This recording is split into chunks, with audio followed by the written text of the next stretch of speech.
SLN ನ್ಯೂಸ್ಗೆ ಸ್ವಾಗತ ಸುಸ್ವಾಗತ. ನಾನು ಸೌಮ್ಯ ಸತೀಶ್. ಶಿಡ್ಲಘಟ್ಟದಲ್ಲಿ ಅದ್ದೂರಿಯಾಗಿ ನಡೆದ 516ನೇ ನಾಡಪ್ರಭು ಕೆಂಪೇಗೌಡ ಜಯಂತಿ. ಶಿಡ್ಲಘಟ್ಟ ನಮ್ಮ ಬೆಂಗಳೂರು ನಗರವನ್ನು ನಿರ್ಮಿಸಿದ ನಾಡಪ್ರಭು ಕೆಂಪೇಗೌಡರ ಅವರ ತತ್ವ ಆದರ್ಶಗಳು, ಹಲವು ಮಹನೀಯರ ಆದರ್ಶಗಳನ್ನು ಇಂದಿನ ಪ್ರತಿಯೊಬ್ಬ ರಾಜಕಾರಣಿಯೂ ಹಾಗೂ ಪ್ರತಿಯೊಬ್ಬ ಸರ್ಕಾರಿ ಅಧಿಕಾರಿಗಳು ಪಾಲಿಸಬೇಕು ಎಂದು ಶಾಸಕ BN ರವಿಕುಮಾರ್ ತಿಳಿಸಿದರು. ತಾಲೂಕಿನ ಕಚೇರಿ ಸಭಾಂಗಣದಲ್ಲಿ ರಾಷ್ಟ್ರೀಯ ಹಬ್ಬಗಳ ಆಚರಣಾ ಸಮಿತಿ ವತಿಯಿಂದ ಹಮ್ಮಿಕೊಂಡಿದ್ದ ನಾಡಪ್ರಭು ಕೆಂಪೇಗೌಡರ 516ನೇ ಜಯಂತ್ಯೋತ್ಸವದಲ್ಲಿ ಕೆಂಪೇಗೌಡರ ಭಾವಚಿತ್ರಕ್ಕೆ ಪುಷ್ಪನಮನ ಸಲ್ಲಿಸಿ ಕಾರ್ಯಕ್ರಮವನ್ನು ಉದ್ದೇಶಿಸಿ ಮಾತನಾಡಿದರು. ನಾಡಪ್ರಭು ಕೆಂಪೇಗೌಡರು ಆಡಳಿತ ಕೌಶಲ್ಯ, ಸಾಮಾಜಿಕ ಸಮರಸತೆ ಮತ್ತು ಭವಿಷ್ಯದ ದೃಷ್ಟಿಕೋನದಲ್ಲಿ ಇಡೀ ಜಗತ್ತಿಗೆ ಮಾದರಿಯಾದ ಮಹಾಪುರುಷರು. ಅವರು ಎಲ್ಲ ಸಮುದಾಯಗಳ ಪರವಾಗಿ ಕೆಲಸ ಮಾಡಿದ ಶ್ರೇಷ್ಠ ನಾಯಕ ಎಂದು ಹೇಳಿದರು. ಕಾರ್ಯಕ್ರಮದ ಭಾಗವಾಗಿ ತಾಲೂಕು ಮಟ್ಟದಲ್ಲಿ SSLC ಮತ್ತು PUC ಪರೀಕ್ಷೆಯಲ್ಲಿ ಸಾಧನೆಗೈದ ಪ್ರತಿಭಾನ್ವಿತ ಸಮುದಾಯದ ವಿದ್ಯಾರ್ಥಿಗಳನ್ನು ಗೌರವಿಸಿ ಸನ್ಮಾನಿಸಿ ಅಭಿನಂದಿಸಲಾಯಿತು. ನಾಡಪ್ರಭು ಕೆಂಪೇಗೌಡರ ಜೀವನ ಮತ್ತು ಸಾಧನೆಯ ಕುರಿತು ಅರಿವು ಮೂಡಿಸುವ ಪುಸ್ತಕಗಳನ್ನು ನೆನಪಿನ ಕಾಣಿಕೆಯ ಮೂಲಕ ವಿತರಿಸಲಾಯಿತು. ಚಿಂತಾಮಣಿ ರಸ್ತೆಯಲ್ಲಿರುವ ಕೆಂಪೇಗೌಡ ಸಭಾಂಗಣದ ಬಳಿ ಇರುವ ಕೆಂಪೇಗೌಡ ಅವರ ಪುತ್ಥಳಿಗೆ ಪ್ರಮುಖ ರಾಜಕೀಯ ನಾಯಕರು ಮತ್ತು ಮುಖಂಡರು ಮಾಲಾರ್ಪಣೆ ಮಾಡಲಾಯಿತು. ನಗರದ KSRTC ಬಸ್ ನಿಲ್ದಾಣದಲ್ಲಿ ಕೆಂಪೇಗೌಡರ ರಥೋತ್ಸವಗಳಿಗೆ ಶಾಸಕ BN ರವಿಕುಮಾರ್ ಹಾಗೂ ಕುಲಬಾಂಧವರು ಚಾಲನೆ ನೀಡಿದರು. ತಾಲೂಕಿನ ಹಳ್ಳಿಗಳಿಂದ ನಾಡಪ್ರಭು ಕೆಂಪೇಗೌಡ ಮೆರವಣಿಗೆಯು ಅಲ್ಲಿಂದ ಪ್ರಾರಂಭವಾಗಿ ಕೋಟೆ ವೃತ್ತದ ಮೂಲಕ ರೈಲ್ವೆ ನಿಲ್ದಾಣದ ರಸ್ತೆಯಿಂದ ಹುಲ್ಲೂರು ಪೇಟೆಯ ಮೂಲಕ ಚಿಂತಾಮಣಿ ರಸ್ತೆಯಲ್ಲಿರುವ ಒಕ್ಕಲಿಗರ ಭವನದವರೆಗೂ ಮೆರವಣಿಗೆ ನಡೆಸಲಾಯಿತು. ಮೆರವಣಿಗೆಯಲ್ಲಿ ಕಲಾ ತಂಡಗಳು ಭಾಗವಹಿಸಿ ಕೆಂಪೇಗೌಡರ ಜಯಂತ್ಯೋತ್ಸವಕ್ಕೆ ಮತ್ತಷ್ಟು ಮೆರುಗು ನೀಡಿದವು. ಕಾರ್ಯಕ್ರಮದ ಉದ್ದಕ್ಕೂ ಸೂಕ್ತ ಪೊಲೀಸ್ ಬಂದೋಬಸ್ತನ್ನು ಆರಕ್ಷಕ ವೃತ್ತ ನಿರೀಕ್ಷಕ M ಶ್ರೀನಿವಾಸ್ ಒದಗಿಸಿದರು. ಈ ಸಂದರ್ಭದಲ್ಲಿ ತಾಲೂಕು ಪಂಚಾಯಿತಿ ಕಾರ್ಯನಿರ್ವಹಣಾಧಿಕಾರಿ ಹೇಮಾವತಿ, ತಾಲೂಕು ಒಕ್ಕಲಿಗರ ಸಂಘದ ಅಧ್ಯಕ್ಷ ನಾರಾಯಣಸ್ವಾಮಿ, ತಾಲೂಕು ನೌಕರರ ಸಂಘದ ಅಧ್ಯಕ್ಷ ಹಾಗೂ ಕಾರ್ಯದರ್ಶಿ KN ಸುಬ್ಬಾರೆಡ್ಡಿ, PLD ಬ್ಯಾಂಕ್ ಅಧ್ಯಕ್ಷ ಬಂಕ್ ಮುನಿಯಪ್ಪ, ನಗರಸಭೆ ಅಧ್ಯಕ್ಷ MV ವೆಂಕಟಸ್ವಾಮಿ, ಕಾಂಗ್ರೆಸ್ ಮುಖಂಡ ಆಂಜಿನಪ್ಪ ಪುಟ್ಟು, ಬಿಜೆಪಿ ಜಿಲ್ಲಾಧ್ಯಕ್ಷ ಸಿಕಲ್ ರಾಮಚಂದ್ರ, ಕಾಂಗ್ರೆಸ್ ಮುಖಂಡರಾದ BV ರಾಜೀವ್ಗೌಡ,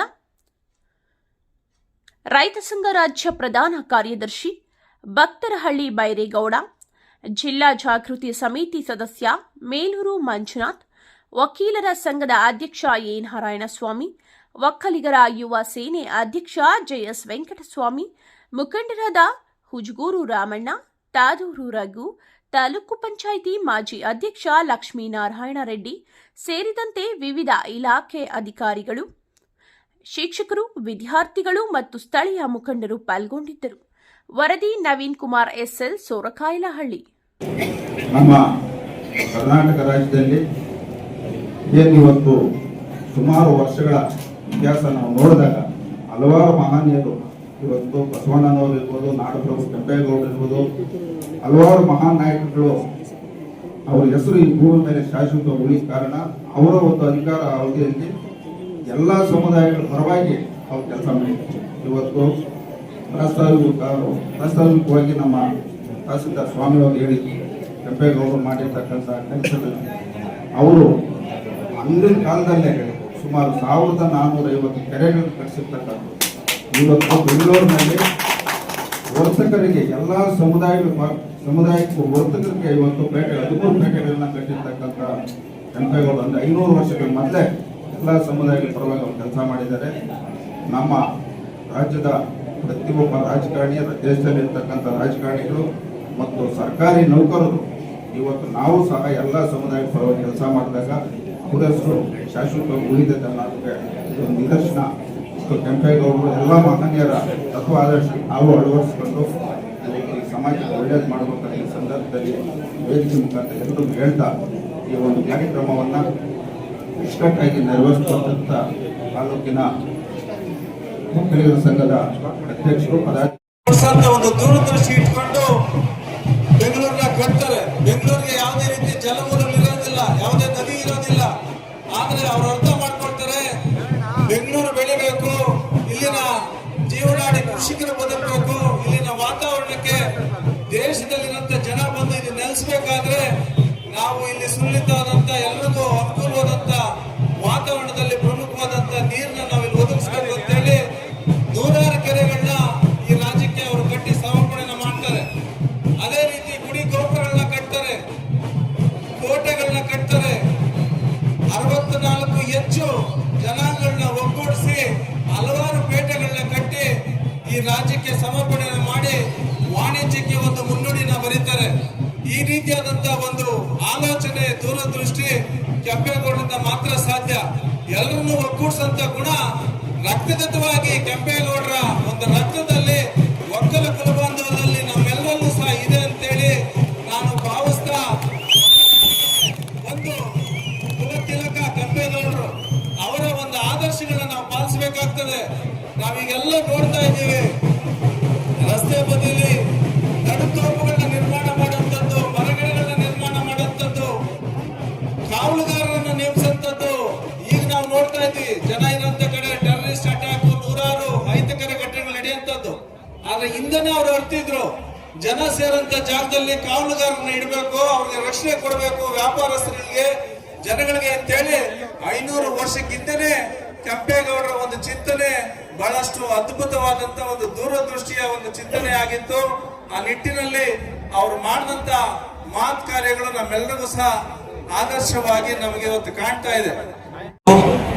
ನಾಡದೊರೆ ಈ ದಿನ ಏನು ಕೆಂಪೇಗೌಡರ ಜಯಂತಿಯನ್ನು ಆಚರಣೆ ಮಾಡ್ತಾ ಇದ್ದೀವಿ.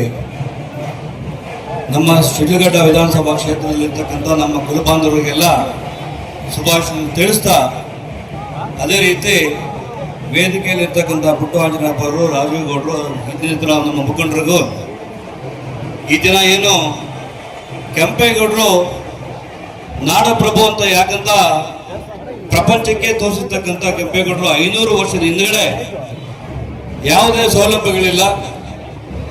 ನಮ್ಮ ಪುಟ್ಟರಾಜನಪ್ಪ ಹೇಳ್ದಂಗೆ ಯಾವುದೇ ಒಂದು ಕಂಪ್ಯೂಟರ್ ಇರಲಿಲ್ಲ. ಆದರೂ ಕೂಡ 500 ವರ್ಷಗಳ ಹಿಂದೆ ಎಲ್ಲ ಕುಲ ಬಾಂಧವರಿಗೆ, ಎಲ್ಲ ಕುಲಕ್ಕೆ ಪೇಟೆಗಳನ್ನು ಕಟ್ಟಿ ಎಲ್ಲ ಸಮಾಜಕ್ಕೆ ಕೆಲಸವನ್ನು ಕೊಟ್ಟು, ವ್ಯಾಪಾರಕ್ಕೆ ಕೊಟ್ಟು, ಇವತ್ತು ಏನು ನಾಡಪ್ರಭು ಕೆಂಪೇಗೌಡರು ನಮ್ಮ ದಿಕ್ಸೂಚಿ ಕೊಟ್ಟಿದ್ದಾರೆ. ಅದೇ ರೀತಿ ನಮ್ಮ ಕುಲಬಾಂಧವರು ಇವತ್ತು ವಿಧಾನಸಭೆಯಲ್ಲಿ ಇರ್ತಕ್ಕಂಥ ಶಿಡ್ಲಘಟ್ಟದಲ್ಲಿ ಕೂಡ ಸಾಕಷ್ಟು ಯುವಕರು ಇವತ್ತು ಎಲ್ಲ ತಂತ್ರಿಕರನ್ನ ನಮ್ಮ ಕೈಯಲ್ಲಿದೆ. ಮುಂದಿನ ದಿನಗಳಲ್ಲಿ ನಾವು ಕೂಡ ನಮ್ಮ ಶಿಡ್ಲಘಟ್ಟನ್ನು ಕೂಡ ಅತಿ ದೊಡ್ಡ ಮಟ್ಟಕ್ಕೆ ರೇಷ್ಮೆ ನಗರವನ್ನ ನಾವು ಕೂಡ ಕರ್ನಾಟಕದಲ್ಲಿ ಕೂಡ ಎತ್ತಿಡಬೇಕು.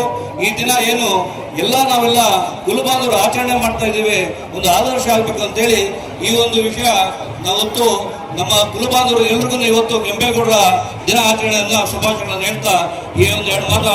ಅದರ ಉದ್ದೇಶ ಏನಪ್ಪಾ ಅಂತಂದ್ರೆ, ಕೆಂಪೇಗೌಡರು ಇವತ್ತು ಇಡೀ ಪ್ರಪಂಚದಲ್ಲೇ ಹೇಳ್ತಾರೆ, ಅವರು ಒಂದು ಮಾಡಿರುವಂತ ಒಂದು ಅಡ್ಮಿನಿಸ್ಟ್ರೇಷನ್ ಇರ್ಬೋದು, ಅವರ ಒಂದು ಸಾಧನೆ ಇರ್ಬೋದು, ಆ ವಿಚಾರಗಳನ್ನ ನಾವುಗಳು ಇವತ್ತು ಈ ಕೆಂಪೇಗೌಡ ಜಯಂತಿ ಆಚರಣೆ ಮಾಡೋದ್ರ ಮುಖಾಂತರ ನಮ್ಮ ಶಿಡ್ಲಘಟ್ಟದಲ್ಲಿರುವಂತ ಪ್ರತಿಯೊಬ್ಬ ನಮ್ಮ ಕುಲಬಾಂಧವರಿಗೂ ನಾನು ಹೇಳೋದೇನಂದ್ರೆ, ಶಿಡ್ಲಘಟ್ಟದಲ್ಲಿ ಪ್ರತಿಯೊಂದು ಗಲ್ಲಿನಲ್ಲಿ, ಪ್ರತಿಯೊಂದು ಹಳ್ಳಿನಲ್ಲೂ ಕೂಡ ನಾವು ಕೆಂಪೇಗೌಡರ ಒಂದು ಅವರ ಏನು ಸಾಧನೆಗಳಿದೆ ಅವ್ರನ್ನ ನೋಡಿ ನಮ್ಮ ಹಳ್ಳಿನಲ್ಲೂ ಕೂಡ ಒಬ್ಬ ಮರಿ ಕೆಂಪೇಗೌಡರು ಹುಟ್ಟಬೇಕು.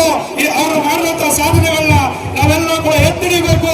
ಇನ್ನಷ್ಟು ನಾವು ಕೂಡ ಸಾಧನೆಗಳನ್ನ ಮಾಡಬೇಕು ಅನ್ನೋ ಒಂದು ಕಿವಿ ಮಾತನ್ನ ಈ ಒಂದು ಸಂದರ್ಭದಲ್ಲಿ ಹೇಳ್ತಿದ್ದೀನಿ. ಕೆಂಪೇಗೌಡರು ನಮ್ಮ ಬೆಂಗಳೂರಿನ ಯಲಹಂಕದಲ್ಲಿ ಜನಿಸೋರು. ಅವರು ಕೂಡ ಹಳ್ಳಿನಲ್ಲಿ ಜನಿಸುತ್ತವರು. ಹಳ್ಳಿನಲ್ಲಿ ಹುಟ್ಟಿ ಇಡೀ ಪ್ರಪಂಚನೇ ನಮ್ಮ ಕುಲನ ಮಾತಾಡುವಷ್ಟು ಮಟ್ಟಿಗೆ ಅವರ ಸಾಧನೆಗಳನ್ನ ಮಾಡಿದ್ದಾರೆ. ನೋಡಿ, ಈ ವೈಭೋಗ, ಈ ಒಂದು ಸಂಭ್ರಮ ಇವತ್ತೇನಾಗಿದೆ ಅಂತಂದ್ರೆ ನಮ್ಗೆಲ್ರಿಗೂ ಸಂತೋಷ ಆಗುತ್ತೆ, ಗರ್ವದಿಂದ ಹೇಳ್ಬೋದು. ನಾವು ಕೆಂಪೇಗೌಡರ ಕುಲದಲ್ಲಿ ಹುಟ್ಟಿದ್ದೀವಿ. ಇವತ್ತು ಎಲ್ಲೇ ಹೋದ್ರು ಕೂಡ ಕೆಂಪೇಗೌಡರ ಕುಲ, ಕೆಂಪೇಗೌಡರ ಒಂದು ಇದು ಅಂತಂದ್ರೆ ಒಂಥರ ಹೇಳ್ಕೊಳಕ್ಕೆ ಒಂಥರ ಹೆಮ್ಮೆ ಆಗುತ್ತೆ. ಅವರು ಮಾಡುವಂತಹ ಸಾಧನೆಗಳು ಇಡೀ ಬೆಂಗಳೂರಿನಲ್ಲಿ ಯಾವುದೇ ಮೂಲೆಗಳಿರ್ಬೋದು, ಉತ್ತರ, ದಕ್ಷಿಣ, ಪಶ್ಚಿಮ, ಎಲ್ಲ ಒಂದು ಮೂಲೆಗಳಿಗೆ ಹೋದ್ರು ಕೂಡ ಅವರ ಕೊಡುಗೆಗಳು, ಅವರ ಮಾಡುವಂತಹ ಒಂದು ಪ್ಲಾನಿಂಗು, ಪ್ರತಿಯೊಂದು ಕೆರೆಗಳ ಜೋಡಣೆಗೆ, ಪ್ರತಿಯೊಂದು ಕಡೆ ರಾಜಕಾಲುವೆಗಳು ಅಷ್ಟು ಹಿಂದೆನೆ, ಮುಂದೆ ಎಷ್ಟೇ ತೊಂದರೆ ಬಂದರೂ ಕೂಡ, ಎಷ್ಟೇ ಊರುಗಳಲ್ಲಿ ಎಷ್ಟೋ ಎಕ್ಸಾಂಪಲ್ ನಾವು ಚೆನ್ನೈ ನಗರ ನೋಡ್ಬೋದು. ಚೆನ್ನೈ ನಗರ ಒಂದು ಸಾರಿ ಮಳೆ ಬಂತು ಅಂದ್ರೆ ಇಡೀ ಊರು ಇಡೀ ಸಿಟಿನ ಮುಳುಗೋಗತ್ತೆ, ಎಷ್ಟೋ ಜನ ಸಾಯ್ತಾರೆ ಅನ್ನೋ ಒಂದು ಮಾತುಗಳನ್ನ ಕೇಳಿದ್ದೇವೆ. ಆದ್ರೆ ಬೆಂಗಳೂರಿನಲ್ಲಿ ಎಂತ ಹೆವಿ ಮಳೆ ಆದ್ರೂ ಕೂಡ ವ್ಯವಸ್ಥಿತವಾಗಿದೆ. ಆದ್ರೂ ಕೂಡ ಜನಸಂಖ್ಯೆ ಹೆಚ್ಚಾಗಿರೋದ್ರಿಂದ ಮಳೆ ಬಂದಾಗ ನೀರು ನಿಲ್ಬೋದು, ಆದ್ರೂ ಕೂಡ ನೆಕ್ಸ್ಟ್ ಡೇ ಎಲ್ಲ ನೀರು ಕೂಡ ಈ ಕಾರ್ಯಕ್ರಮ ಹಾಕೊಂಡಿದ್ದಾರೆ. ನಾಡಪ್ರಭು ಕೆಂಪೇಗೌಡರು ಒಂದು ಸಮುದಾಯಕ್ಕೆ ಸೀಮಿತವಾದವಲ್ಲ, ಎಲ್ಲ ಸಮುದಾಯಗಳನ್ನು ವಿಶ್ವಾಸದೊಂದಿಗೆ 500 ವರ್ಷಗಳ ಹಿಂದೆ ಕನಸನ್ನು ಕಟ್ಟಿ ಆವತ್ತಿನ ದಿನದಿಂದ ಇವತ್ತವರೆಗೂ ಅದನ್ನು ಮುಂದುವರಿಸುವಂತ ರೀತಿಯಲ್ಲಿ ನನ್ನ ಸರ್ಕಾರ ಆದರ್ಶಗಳಲ್ಲಿ ಮುಂದಿನ ಪೀಳಿಗೆಗೆ ಒಂದು ರವಾನೆ ನಿಟ್ಟಿನಲ್ಲಿ ಜಯಂತ್ಯೋತ್ಸವ ಕಾರ್ಯಕ್ರಮ ರೂಪುಗೊಂಡಿದೆ. ಆ ನಿಟ್ಟಿನಲ್ಲಿ ಎಲ್ಲ ಮತ್ತೊಮ್ಮೆ ಬಂದಿರುವಂತಹ ತಾಲೂಕಿನ